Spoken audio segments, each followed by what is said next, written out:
یه دو رمزی وطن مادر تو رو یاد کنم، بر عمری گذشته خود فریاد کنم. عمرم بگذشت مادر در بی وطنی، آیم به وطن دلی تو رو شاد کنم.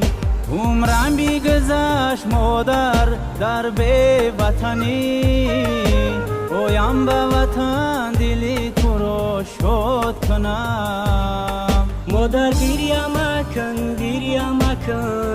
من آیم، مادر گریه مکن غصه مخور من آیم. مادر گریه مکن من می آیم، مادر گریه مکن غصه مخور من